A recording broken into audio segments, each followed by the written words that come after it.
Hola, ¿qué tal a todos? Estamos ahora nuevamente reunidos para el segundo encuentro virtual sobre COVID y psiquiatría. Hoy está el doctor Corral, que nos va a dar una clase sobre justamente los efectos psicopatológicos de la pandemia COVID-19. Ya lo presentó el doctor la clase pasada, pero para los que no lo conocen, es médico psiquiatra, jefe de departamento de docencia e investigación del Hospital Borda. Es investigador y docente, y bueno, es el presidente de la Asociación Argentina de Psiquiatras. Así que vamos a empezar, así después tenemos tiempo para preguntas. Bueno, ¿cómo les va? Un gusto tenerlos presentes. Como hicimos la otra vez, tenemos estos 40 minutos de Zoom. Les pido que por si se alarga la reunión, yo hice una presentación de unos 20 minutos, 25, para después tener tiempo para algunos comentarios y preguntas.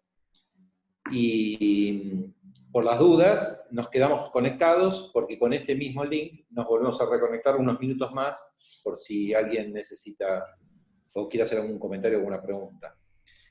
¿Se escucha bien? ¿Todos se escuchan?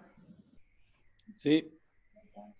Bueno, todos Sí, acá se escucha. Sí. Se escriben por chat y nos avisan. Bueno, ahora voy a compartir una pantalla, que es la presentación de hoy.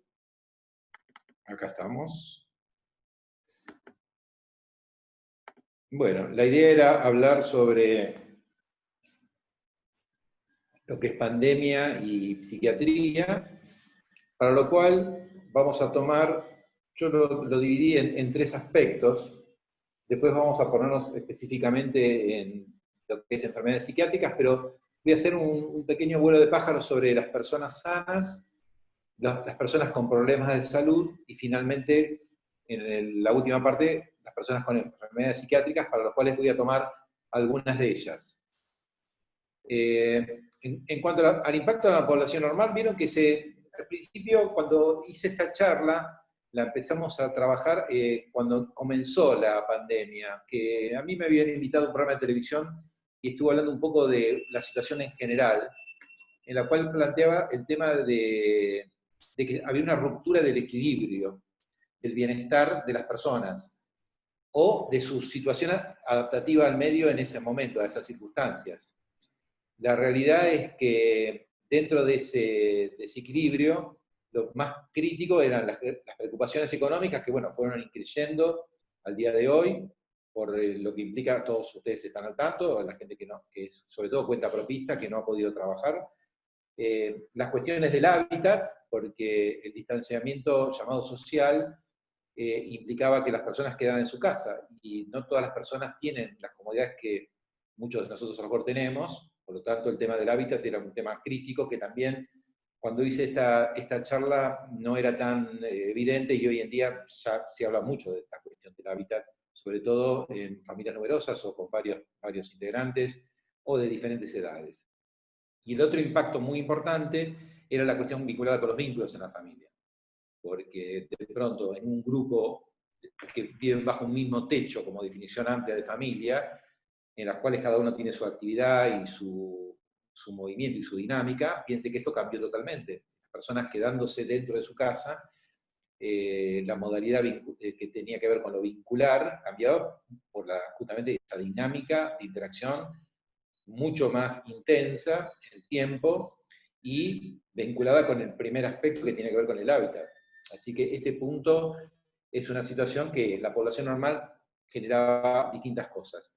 En base a eso, nosotros lo que vimos es que hay un antecedente de epidemias previas que se dio en el año 2003 con el SARS, y lo que sí se vio, que esto está publicado en un paper que yo se los voy a mandar, como siempre hacemos si a ustedes les interesa, que está relacionado con lo que sucedió en ese momento, y se vio claramente un incremento global de la psicopatología, donde se lo veía de una manera amplia entre lo que tenía que ver con ansiedad, depresión y reacciones las llamadas postraumáticas. Creo que, como ustedes saben, nosotros desde la PEC, con Julieta Ramírez y yo, desde la PEC hicimos un relevamiento que también van a tener acceso todos. Igual está publicado un estudio preliminar unos resultados preliminares donde se plantea que en el ámbito de los trabajadores de la salud hubo un porcentaje muy importante de personas que contestaron, respondieron que tenían perturbaciones del sueño, perturbaciones de ansiedad, preocupaciones vinculadas con ansiedad y estado del ánimo depresivo. Dentro en una encuesta específica para trabajadores de equipo de salud, médicos, enfermeros, psicólogos, trabajadores sociales, terapeutas ocupacionales. Así que bueno, esto es algo que está ahí y que nosotros hicimos ese primer reporte que fue, creo que a principios de mayo, y dio un resultado contundente, que eso estamos terminando de escribir el paper, pero están los resultados preliminares en la página que lo pueden ver, o se lo podemos mandar también. En relación a eso, bueno, como les decía, la prevalencia de síntomas que vimos fue ansiedad, el insomnio, el aumento del consumo de alcohol, el consumo de psicofármacos. A nosotros no nos dio como un indicador tan fuerte, pero justamente en el estudio anterior, del slide anterior, sí se vio que esto había sido incrementado, pero no en el caso nuestro. Disturbios en la alimentación y también el sedentarismo, propio de una situación en la cual las personas no tienen la vida cotidiana que tenían. Y de hecho, fíjense que, bueno, el anuncio de ayer, por ejemplo, en nuestro medio en Argentina, del gobierno fue que las actividades físicas podrían empezar la semana que viene recién. Pero bueno, todo esto ha influido también en la salud psíquica y física de las personas. En relación al otro grupo que decíamos, ¿no? Recién vimos el grupo de las personas con salud, digamos, sin patología. Personas con enfermedades generales sistémicas, lo que vimos y que se fue explotando también, por eso decía que yo cuando empecé a escribir este paper, fue antes de que explotara un poco ahora los comentarios de otras especialidades, es que la gran preocupación es el acceso a las consultas. Se vieron que estuvo muy dificultado. De hecho, hubo hasta situaciones insólitas, como que le clausuraban un consultorio a un psiquiatra conocido nuestro, porque lo habían denunciado que estaba atendiendo pacientes. Es decir, que ya de por sí el paciente tenía dificultad para salir, debido a las restricciones que había de traslado, pero además estaban las restricciones que tenían los propios médicos. Todo esto pensando en que además, en enfermedades crónicas, los pacientes que también tenían dificultades de acceso a los estudios complementarios. El ejemplo concreto es un diabético, por ejemplo, o un paciente con una enfermedad crónica como puede ser la hipertensión, o un hipotiroidismo. Esto también se vio complicado por la provisión de la medicación, por el tema del acceso a las farmacias, a las recetas. En el caso particular de los psiquiatras, era una gran preocupación. Logramos, a través de un pedido que se hizo a los ministerios desde la asociación, que junto con otras instituciones, que nos permitiera hacer lo que se llamó, entre comillas, la receta digital, que en realidad no era digital, sino que era una foto de la receta escrita, que, bueno, finalmente casi todos los servicios de salud los fueron aceptando. Y todo esto conduce a una vía final común, que es el aumento de la morbimortalidad, que aún no sabemos los datos, pero claramente va a suceder, porque si las personas con enfermedades crónicas, sistémicas, no lograron mantener controles adecuados, estudios adecuados y medicación adecuada, indudablemente esto va a repercutir en el futuro en esa situación. Bueno, pasando un poco al tema de patología psiquiátrica, como decíamos, teniendo en cuenta la gran prevalencia de las enfermedades psiquiátricas en la población, pensemos que entre un 10 y un 20% de la población tiene riesgo de padecer depresión en algún momento de su vida. Es decir, las tasas de prevalencia son muy altas. El 30% padece de ansiedad patológica. El 30% tiene alteraciones del sueño, específicamente insomnio.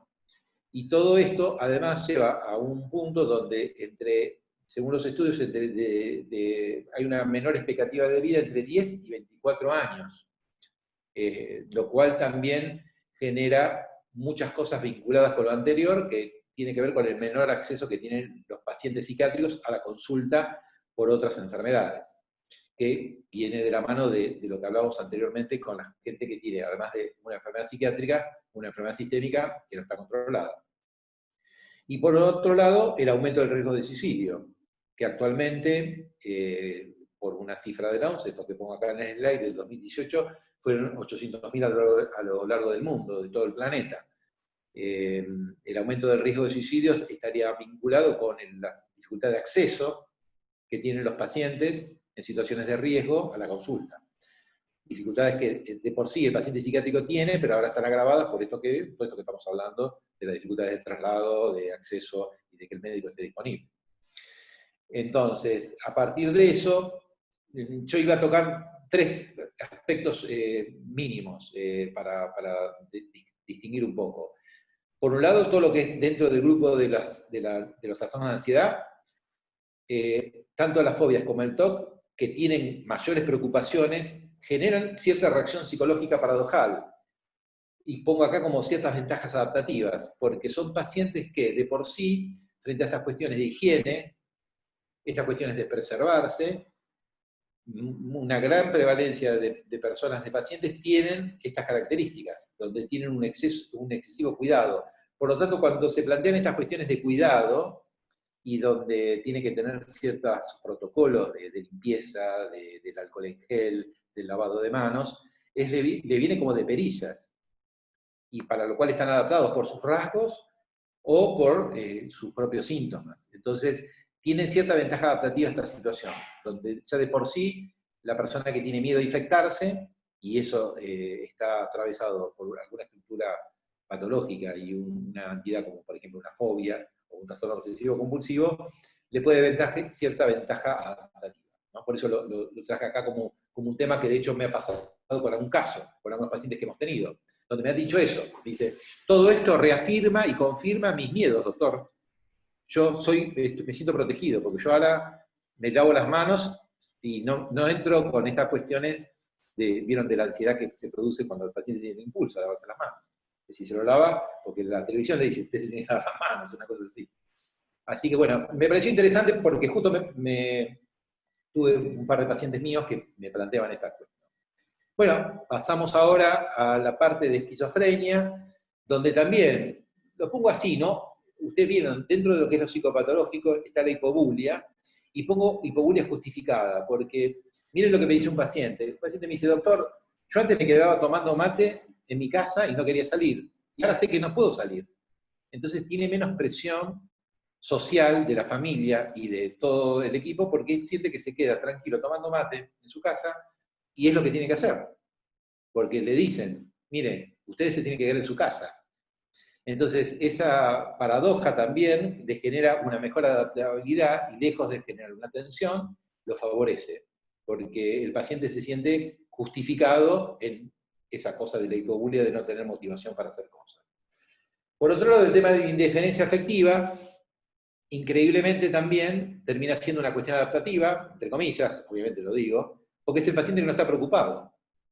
No, como que no le importa mucho esta situación. No está preocupado por la situación ni tiene tanto impacto de los medios relacionado con todo eso. Por lo tanto, termina siendo una ventaja para él. Y relacionado con los rasgos de personalidad, porque sí, hay otros pacientes que, yo tengo otra paciente, por ejemplo, que es nada hipobúlica y tiene poca indiferencia afectiva, que en realidad ese impacto es negativo, porque ella me llama y me dice, doctor, estoy más ansiosa, estoy un poco deprimida, porque ella salía habitualmente, todos los días. Todos los días iba al club, todos los días se encontraba con sus acompañantes y salía. En cambio ahora los acompañantes van, se quedan en la casa o dan una vuelta a manzana. Es decir, que en esto el rasgo de personalidad del esquizofrénico, lo pongo así como rasgo de personalidad, porque no tiene que ver con los síntomas, sino tiene que ver cómo es cada persona que padece la esquizofrenia. En este caso, por eso le planteaba de 2 pacientes diferentes con 2 expresiones diferentes de su psicopatología. Luego, hablando de la vulnerabilidad y la psicopatología, yo acá me refiero a la vulnerabilidad de ser infectado, el riesgo que tiene el paciente de ser infectado.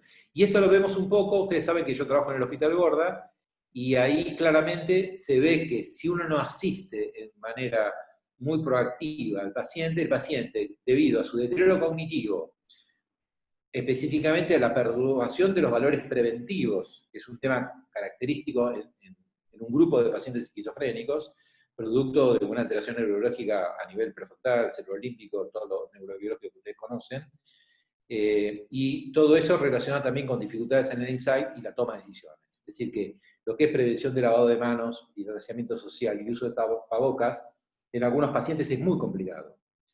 Es decir, por eso hablamos de cómo la psicopatología le genera vulnerabilidad para estar más expuesto al virus potencialmente, donde tiene menos capacidades y menos posibilidades de resolver. Luego, otros factores de riesgo ya serían, en este caso serían cuestiones específicas que aumentan el riesgo de la progresión de la enfermedad, como las complicaciones, producto, por ejemplo, de la prevalencia del tabaco. El 60% de los pacientes que padecen esquizofrenia son consumidores de tabaco, padecen tabaquismo. Estas cifras son mucho mayores incluso en algunas salas de internación. Bueno, y esto es un factor de riesgo que ustedes saben. El factor cardiovascular, que lo que está vinculado con la diabetes y la enfermedad respiratoria crónica, que se da con mayor frecuencia, esas tres, en la población de pacientes esquizofrénicos se da con mayor frecuencia que la población normal. Trastornos cardiovasculares, diabetes y enfermedad respiratoria.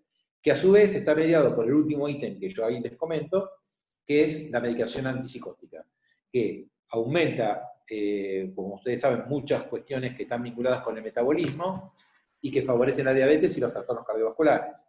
Pero a su vez, hay algunos estudios que están vinculados con el aumento de riesgo de neumonía, pero específicamente por la sedación, por el aumento de la salivación, que es la cialorrea, y todo eso genera, obviamente, una mayor dificultad frente a eso. Luego está vinculado a la situación habitacional, otra vulnerabilidad importante. Por un lado tenemos dos grupos muy claros, los que están en situación de calle y las personas internadas. De hecho hay también una publicación en eso, que es esta que les voy a pasar también, de Lancet, que es cómo el problema de la salud pública en la gente que está en la calle, que bueno, muchos saben que hay alta prevalencia de pacientes psicóticos, y por lo tanto, bueno, la vulnerabilidad a infectarse es muchísimo mayor. De hecho, me pasa a mí cuando voy al hospital, que agarro alguna de las calles, y llama la atención, mucho más ahora, ¿no? En un momento donde la gente tiene que estar en su casa, claro, la gente que no tiene casa, y que está en la calle, que está en un rincón, con una casilla improvisada con cartón, o con unas mantas en el piso, ¿no? Entonces, bueno, esa gente está con mucha más vulnerabilidad a la infección. Y las personas internadas, que también, cuando yo escribí esto, todavía no había pasado lo del primer geriátrico, ese de la Avenida de los Incas, pero claramente ya se sabía, porque había pasado justamente en Italia y en España, donde son lugares cerrados de alto riesgo, no por las personas que están internadas, sino por nosotros mismos. Ustedes saben que los mayores transmisores de las enfermedades infecciosas somos nosotros mismos, el equipo de salud que va de un lado para el otro. Bueno, ahí lo que pasó en ese geriátrico y los otros es que algún enfermero o algún médico contagiado contagió al resto. Y ahí, bueno, genera esa complejidad. Bueno, a partir de esto tenemos un dato importante que era el tema de la telemedicina en la esquizofrenia, porque nosotros encontramos bastantes dificultades en eso, en general nuestro medio no estaba tampoco tan acostumbrado a estas cosas, y lo que paradójicamente se ve, que es un paper interesante hablando de telemedicina, es que tiene buenos niveles de satisfacción, lejos de lo que uno podría creer, pero lo que sí tiene es baja tasa de utilización. Y esto tiene una explicación, que es que en general el paciente va a tener más dificultades de conexión, porque va a tener menos motivación y es como que no va a tener ni siquiera la situación esta del contacto personal, que muchas veces en algún paciente puede ser importante. Entonces, si bien hay satisfacción, hay baja utilización, lo cual es un problema, porque en definitiva el paciente requiere una consulta con cierta frecuencia, según nuestro caso. Con un agregado más, esto es un paper de afuera, el agregado más nuestro es que no todos los pacientes tienen la tecnología para hacer videoconferencias. Más bien yo les diría que en mi setting de trabajo, en mi digamos, población de pacientes, justamente los pacientes del Hospital Borda no tienen acceso, porque primero no tienen aparatos, un smartphone que permita eso, y después que tampoco tienen conexión a internet. Así que esto en definitiva, es una limitación para nosotros, más allá de estos datos que vienen de otros países donde tienen otros recursos. Bueno, el otro tema que quería hablar era de suicidio y pandemia, y hay un antecedente, como pongo acá, la pandemia en Estados Unidos se estudió bastante bien, lo que fue la gripe de aquella época, la llamada gripe española, que hubo un incremento de suicidios entre los años 18 y 19. Hay un antecedente en esto. Después se plantea mucho el tema del aumento en la tercera edad. Esto se dio en la epidemia que hubo en Hong Kong en el 2003, el SARS. Ahí detectaron ellos un aumento del ratio de suicidios, específicamente en tercera edad. Este es otro paper que está ahí y que está vinculado con esa situación, donde se habla de las dos cosas, ¿no? Por eso el paper habla de 1910 y 1920, pero también plantea la situación posterior. No, perdón, ese es otro paper, a ver si lo tengo acá, porque este es el paper del estudio anterior, y de este es el de David Gunnell, que es otro paper de Lance que lo tengo acá en las notas, que después ese se lo voy a pasar a Pam. Bueno, y finalmente, bueno, los factores de riesgo que están presentes en todo lo que tiene que ver con suicidio, acá están aumentados. La pérdida del trabajo, problemas financieros, violencia doméstica y consumo de alcohol. Esto también hay un paper interesante, pero es algo claramente visible y de alguna manera deducible, ¿no? Son todos factores de riesgo que nos trae esta situación de aislamiento social, de debate un poco económica financiera, agregado a las cuestiones vinculadas a lo que hablábamos antes, de lo que es lo vincular, el espacio habitacional, y eso implica el aumento de la violencia doméstica por el cambio de la dinámica de los vínculos que hay en un hogar, agravado por el aumento del consumo de alcohol. Hablaba con unos amigos que se dedican a comercializar productos de almacén, y eso que les llamó la atención el aumento que hubo de venta y delivery de botellas de bebidas alcohólicas. Y eso implicó inevitablemente y claramente un consumo, aumento del consumo. Que nosotros no lo vimos en la encuesta que hicimos, pero claramente está documentado en algunos papers, y después va a haber que medir a la población general, ¿no? Pero en nuestra población, no, pero también tengamos en cuenta que de nuestra población mucha gente está activa, entonces muchos de estos factores de riesgo tampoco los tienen. Tenemos otros factores de riesgo, pero no justamente estos, porque estamos todos moviéndonos, yendo al hospital o yendo a nuestros lugares de trabajo, entonces tenemos menos impacto en el tema trabajo y finanzas, ¿no? Bueno, el otro tema bastante estudiado, que también hay un paper interesante, que habla del impacto emocional en los medios. Hay una amplificación, esto ustedes también lo han visto y lo saben, y lo pueden ver todo el día cotidianamente en todos los medios, canales de televisión, en los diarios, que toda la información, un porcentaje altísimo de la información tiene que ver con lo mismo. Esto influye en los procesamientos cognitivos y obviamente termina generando un condicionamiento en el proceso adjudicativo. Entonces se plantea una situación donde termina siendo un agravante importante. Otro punto en relación con esto es el futuro indeterminado, pongo acá, ¿no? Como título. ¿Por qué? Porque ustedes saben que existen los modelos inflamatorios para muchas enfermedades psiquiátricas, como un componente, no etiológico, pero sí un componente que no se sabe hasta qué punto esto puede ser desencadenar sintomatología o ser disruptivo en la propia enfermedad.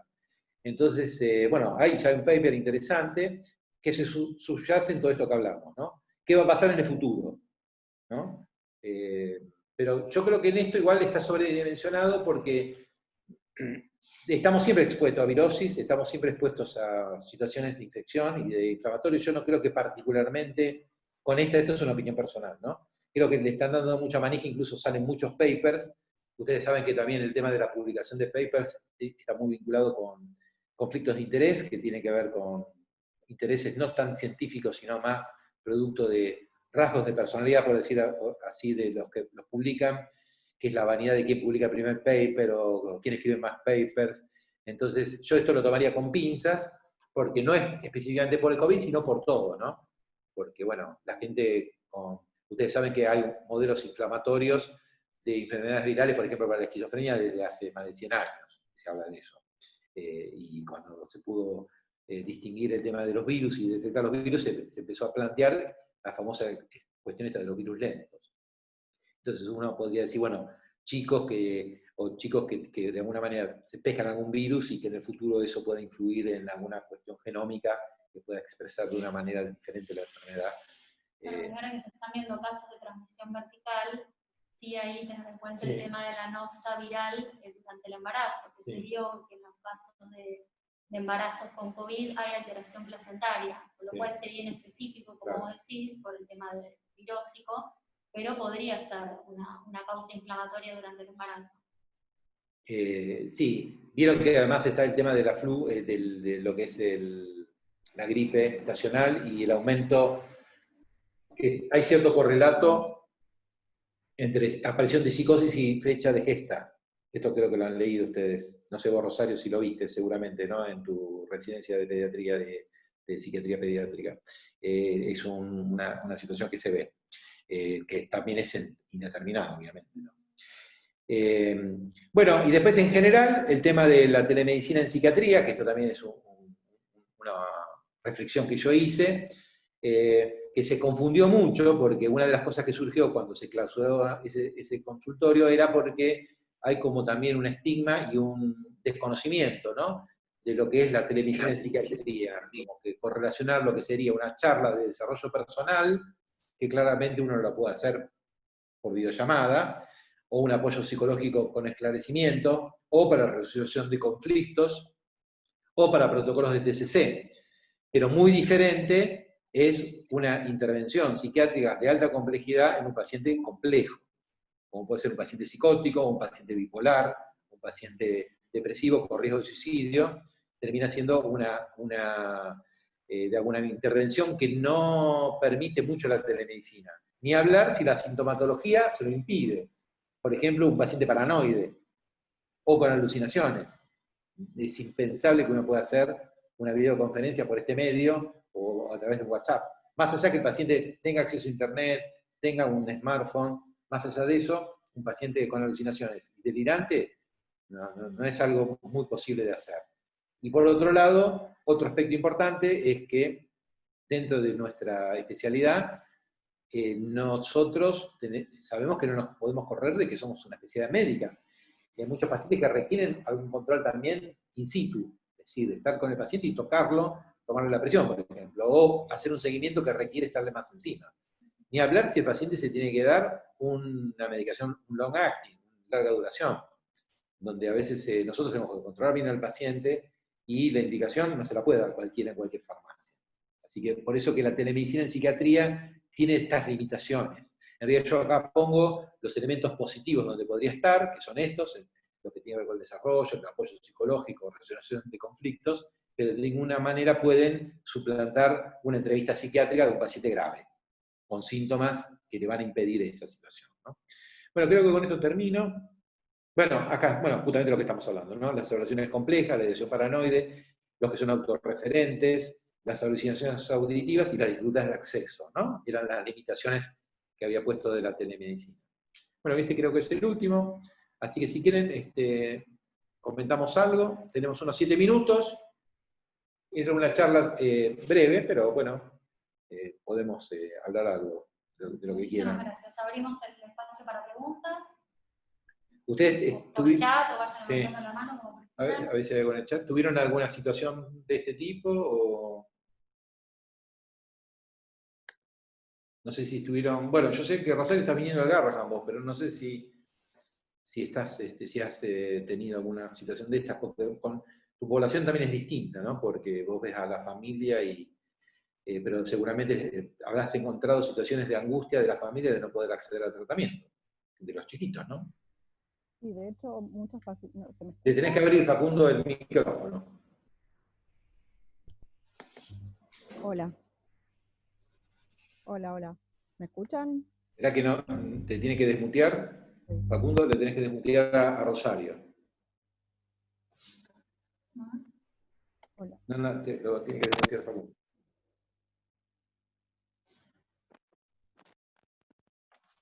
Está desmuteado. Ahí, hola. ¿Alguna pregunta que quieran ¿Me ir escucha? haciendo por el chat mientras tanto?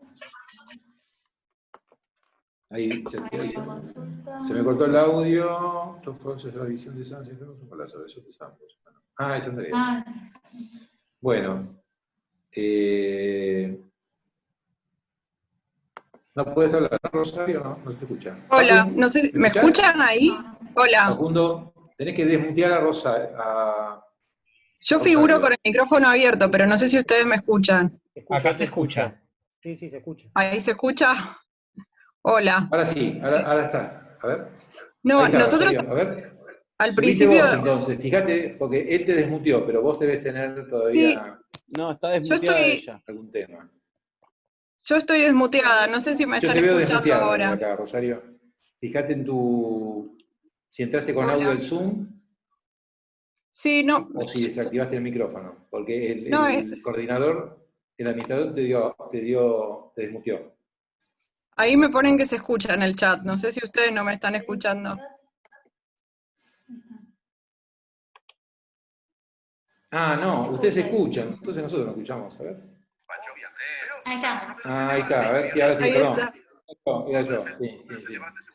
Sí, nosotros en el Garraham teníamos la dificultad, por supuesto, de muchos pacientes que son de provincia, que no podían venir al principio de la pandemia ni siquiera a buscar las recetas, y hacíamos control telefónico más que nada hablando con los padres, muchos chicos que iban a centro educativo terapéutico con discapacidad, que bueno, eso se suspendió, digamos, la manera presencial, pero sí continuaban con actividades que les mandaban desde los centros, pero también es, digamos, todo un tema la conducta de esos chicos en la casa, digamos, el cambio de ambiente abrupto, el perder las terapias, el estar en la casa, digamos, a muchos chicos hubo que ajustarles la medicación por la pandemia.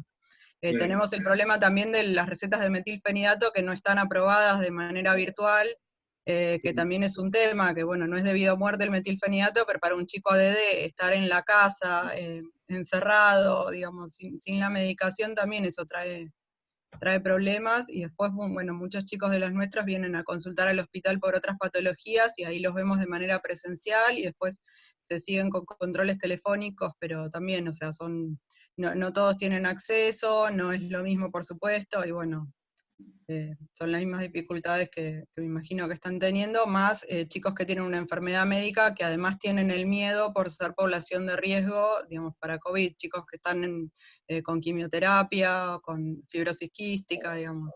Ahí se agrega, digamos, otra situación, además digamos, del tema del encierro, la pandemia, y por supuesto lo económico también. En el hospital, además, los chicos que están internados, digamos, no puede haber visitas, no pueden ir a la sala de juego, no pueden salir de las habitaciones, no pueden intercambiar cuidadores, entonces también, digamos, en las internaciones prolongadas por cuestiones clínicas también se vuelven complejas en ese sentido. Claro, sí, interesante esa relación, está bien, está bien. Bueno, a ver si hay alguna pregunta por acá. Ah, no, me estaban diciendo que no estaba muteada, que nosotros lo teníamos en sonido. Bueno. Bueno, ¿alguien más quiere hacer algún comentario? Si no, bueno, cerramos porque, bueno, el tema era un tema muy puntual, pero muy abierto, porque la realidad es que no hay mucho. Simplemente marcar algunas cuestiones psicopatológicas me parecían interesantes primero en distribuir y separar los tres grupos: población normal, población con enfermedad, la que tiene enfermedad sistémica, clínica, y la enfermedad psiquiátrica. Y dentro del psiquiátrico, bueno, estos tres puntos que me parecían que eran relevantes de hablar de lo que tenía que ver con ventajas y desventajas, riesgos, situaciones de mayor vulnerabilidad y cuestiones psicopatológicas también que influían en todo eso. Así que bueno, estamos terminando el último minuto. Yo creo que no vale la pena que nos reconectemos. Así que bueno, yo los saludo y seguramente Julieta dice algo más. Muchísimas gracias, Ricardo, gracias a todos por estar acá, los esperamos en 15 días a las 19. El próximo encuentro va a estar a cargo del doctor Cabrera, y a cargo mío va a ser sobre recomendaciones sobre el uso de psicofármacos en el contexto de la pandemia. Así que bueno, los esperamos en 15 días. Muchas gracias.